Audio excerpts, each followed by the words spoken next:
Hello and welcome to MailPanda, and in this video I'm going to be walking you guys through all the features in your MailPanda account. It's going to be a full review video of the MailPanda software. Okay, so right here on my dashboard you can see that I have a brief review of the number of campaigns that I have sent out, the number of lists that I have imported into my MailPanda account, the number of subscribers that I have in my MailPanda account, and the number of templates that I have used in my MailPanda account. Okay, right under that section you can see that I have the recent campaign results. Okay, recent sent campaigns, as you can see. So this gives you like the number of click rates, the number of open rates, and the number of bounce rates that I have received in the last campaign I sent out to my subscribers using MailPanda. Okay, so this like gives you a view, a report of how good the campaign went or how bad it went. Okay, so this is like a brief review of the campaigns, and right under that section you can see that we have the recent activity tab. Okay, this gives me a rundown of the activities that I carried out on my MailPanda account lately. Okay, so this helps you keep your activity in check and make sure that you are following a particular schedule to get things done. Okay, it's like a menu of the activity that you have done in your MailPanda account. All right, so right here at the top section we have a good number of icons. We have the search icon, we have the message icon, and we have the account usage icon that gives you a brief rundown of the activities, like the number of lists you have imported, the number of campaigns you've sent, the subscribers you have, the bounce servers, just a rundown of a few details that you need to know about your account. Okay, so right here on the left hand side we have the sidebar and your menus that helps you navigate MailPanda better, and we're going to review all these features right now in this video. Okay, so let's start with the list option. When you click on the list option, you see that we have a rundown menu that contains the list, the tools, the email blacklist, and the suppressed list. Okay, so say for instance you want to import your list, or you want to carry out a few features on your list. All you need to do is to click on the list option. If you want to let me click on the tools option to show you what we have there. If you want to sync your list or split your list, you have to click on the tools option. All right, what I mean by syncing your list is when you sync your list, so this helps you to not to send campaigns to the wrong subscribers or to a subscriber more than once when you don't have to do that. Okay, so all you need to do is to select the primary list among all the lists you have imported into your account, and you select the secondary list, and then you carry out and then after you've selected the secondary list, you now choose an action that takes place between this list. Okay, say for instance, as you can see for the first one here, we say action on missing subscribers. All right, so this says what action to take when a subscriber is found in the primary list but not in the secondary list. Okay, you can choose to do nothing, or you can choose to create subscriber in secondary list. Okay, all right, so for the second one here, we see we have what action to take when the same subscriber is found in both lists. You can choose to delete the subscriber from one list, or you can choose to leave it that way if you want to. Okay, so for the last one, it says what action to take when the same subscriber from primary list has a distinct status in the secondary list. You can choose to make changes to this as well. You can choose to update subscriber in primary list. You can choose to delete subscriber from secondary list, or whatsoever. Okay, after that you can also choose to split a list if you want to.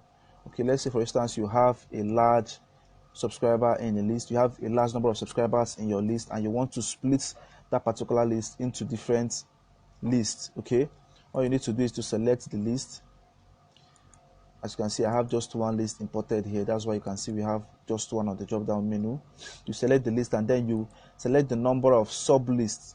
Okay, this is the number of sub lists you want your original list to be divided into. You can choose to have it into 5 sections or 4 sections or 2 sections. Okay, it has to be above 2. When you select the number of sub lists you want your list to be divided into, all you need to do is to select the number of subscribers you want to have in each list. Okay, you can choose to have 100 subscribers in each list. You can choose to have 300 subscribers in each list or whatsoever. It's all up to you. After that, you have to click on the split option to split that particular list into your chosen number of sub lists. Okay, I hope that's clear enough. Now let's go to the list option and try to import a new list into MailPanda. Okay, so this is the list I have imported already into my account. Now if I want to import a new list, all I need to do is to click on the create new option right here. You can see the button right here. Click on the create new button, and okay, it brings you to this page where you have to name your list. Okay, so I will name my list Facebook ads.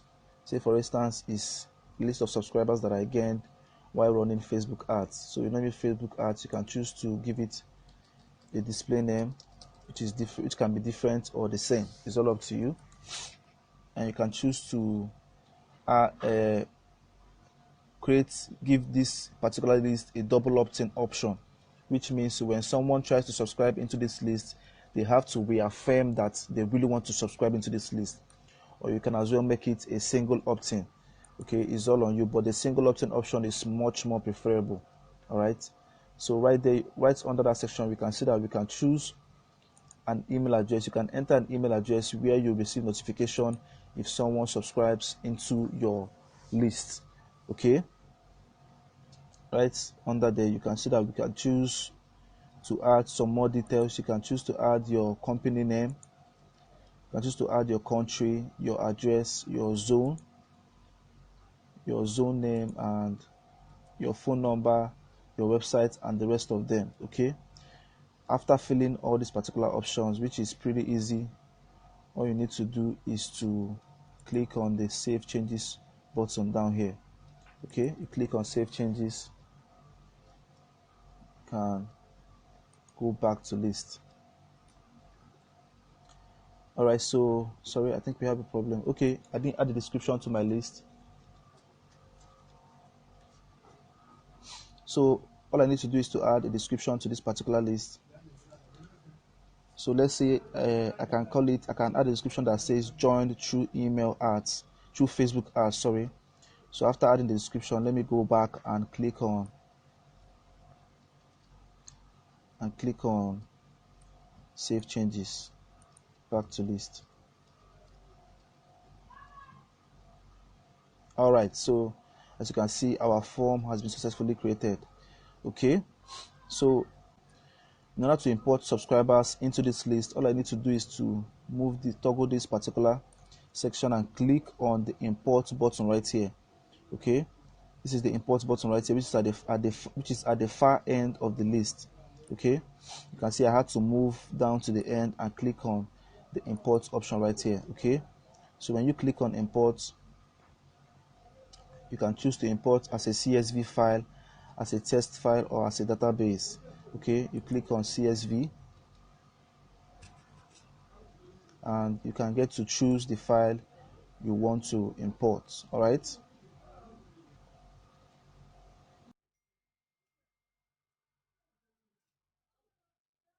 so you click on the choose file and then you get to choose the list you wish to import. All right, so locate your list in your computer or in your local memory, your system local memory, and I'm going to try. I just selected my list, and as you can see, the list name appears here, and then you click on upload file to import your list into MailPanda. All right, so as you can see from here, it says 100% completed, which means my list have been imported into MailPanda. Okay, to verify this, you click on back to import you click on the list option right here.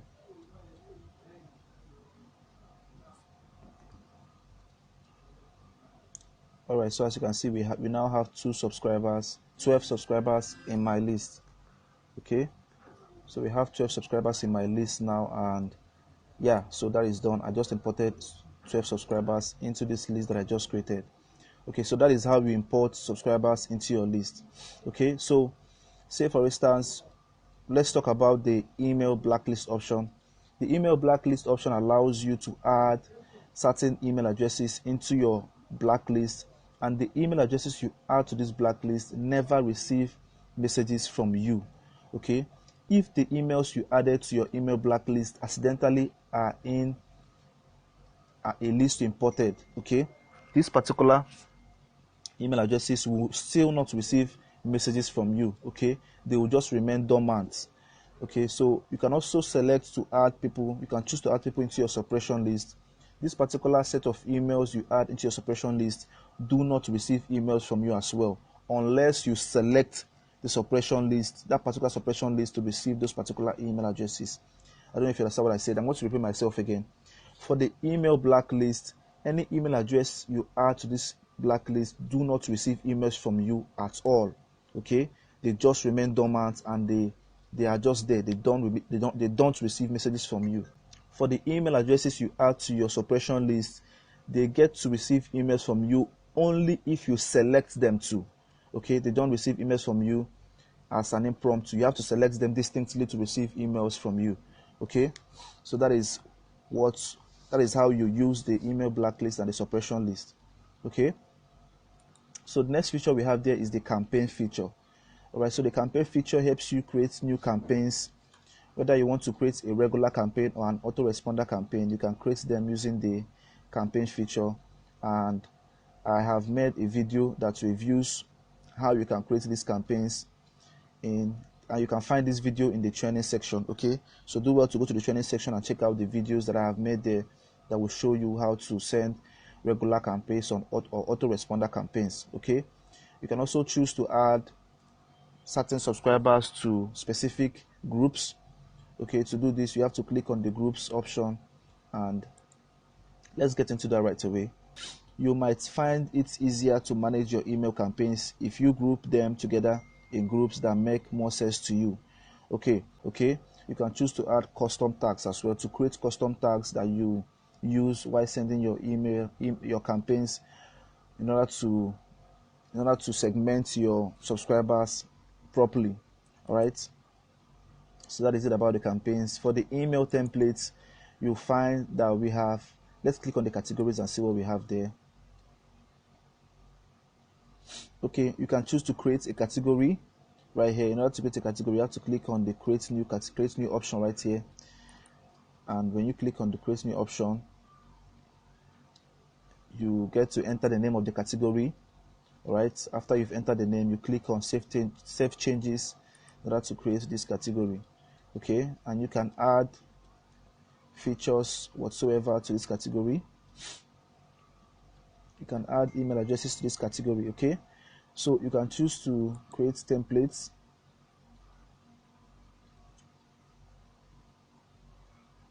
So these are the templates that you can choose to upload a template. You can choose to create a drag and drop template. You can choose to create a template from scratch whatsoever. Okay, these templates are templates that you use to send out campaigns when you want to send out campaigns. Okay, you can also access your gallery here, and the gallery contains the images that you will use during your campaigns. Okay,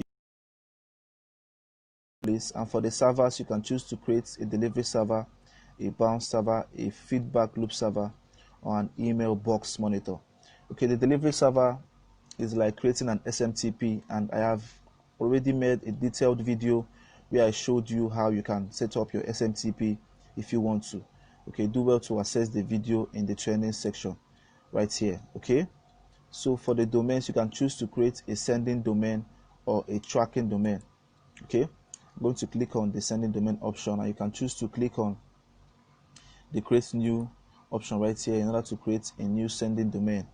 All right, you enter your domain name right here, and then you enter your DKIM key, private key. Okay, you can also choose to leave this particular option so that it can be auto generated for you.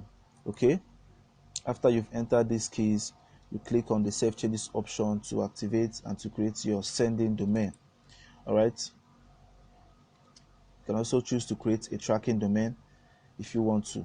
All right, so you can also choose to create an API key. You can see we have the API keys option right here. When you click on the API keys option,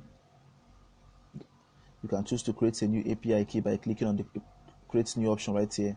The API keys helps you to use your MailPanda account in another software. Okay, so you can choose to access your MailPanda account through another software. It will require you to create an API key, and you can do that from here. All right, for the surveys option, you can choose to create a survey that you send to your subscribers or to your prospects or your customers, okay, on your website. All you need to do is to click on the create new option right here to create a new survey. All right, so I'm going to show you guys how to do that. You need to enter your survey name. All right, you enter your survey name and you enter a display name for your survey. After entering your survey name and a display name, you need to enter some details right here. Okay, the body or the description of your survey, what you want your customers to see, what your survey is all about. Okay, after you've entered these details, you fill in a redirect domain name. Okay, so where your customers or where your prospects gets redirected to after they have completed the survey. All right, and after you've entered this, you can choose to activate the survey, or you can leave it as inactive or leave it in your draft section so that you can make use of it later. And you can choose a start time and an end time, after which you click on the save changes option to activate this particular survey. Okay, so that is it about the survey section. And you can access other training videos in this particular training section by clicking on the training button right here. And you can access your bonuses by clicking on the bonus option right here, and you can contact the support desk by clicking on the support desk option. All right, so that will be all for the MailPanda account, and I hope this was clear enough. If you have further questions or you need further directives, do well to contact support and we'll be more than happy to help you out. Okay.